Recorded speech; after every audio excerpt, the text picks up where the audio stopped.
நண்பர்களே, நான் அன்னைக்கு ஆஸ்பத்திரியில் இந்த பிரச்சனையெல்லாம் கேள்விப்பட்டிருப்பீங்க. அந்த பிரச்சனையில் நான் ஆஸ்பத்திரியில் போய் அட்மிட் ஆகிட்டேன். நான் ஆஸ்பத்திரியில் போய் அட்மிட் ஆகி இருக்கச்சில்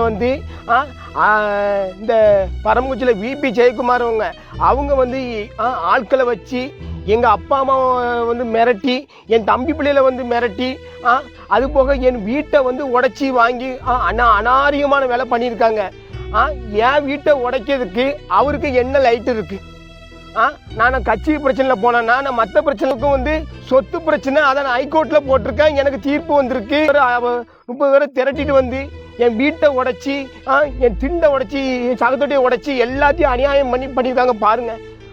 நான் இது போக போலீஸில் நான் பெடிஷன் கொடுத்துருந்தேன். போலீஸ் நின்றுட்டு போலீஸ் ஒளியன்னு சொல்லி கோஷம் போட்டு வாங்கி எவ்வளோ அராஜகம் பண்ணியிருக்கான்னு பாருங்க. நீங்களே பாருங்க. தேவையில்லை. என்னுடைய வீட்டை உடைக்கிறதுக்கு அவருக்கு என்ன ரைட்டு இருக்கு? அவர் இந்து முன்னணி மாநில தலைவர் இருந்தாருன்னா எனக்கு என்ன? நானும் இந்து தானே, என் பரம்பரையும் இந்து தானே. என்ன அநியாயம் பண்றாங்க பாருங்க. எங்க அம்மாவை மிரட்டதுக்கு அவருக்கு என்ன இருக்கு? என் தம்பி பிள்ளைய பேசுறதுக்கு அவருக்கு என்ன இருக்கு? நீங்களே பாருங்க இந்த வீடியோவை. அநாரியமான இது ரொம்ப செயல்படுறாங்க. என் உயிருக்கோ எனக்கோ எந்த பிரச்சனை வந்தாலும் எங்க ஊர்ல இருக்கிறவங்க இந்த மிரட்டுறவங்க இவங்க தான் காரணம்.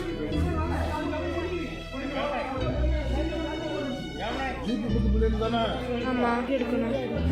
நான் எதுக்கு எடுக்கணும்? வேற நீங்க நடக்குது பிடிச்சதுன்னு செய்யணும். என்கிட்ட பேசிட்டு இருக்கீங்க.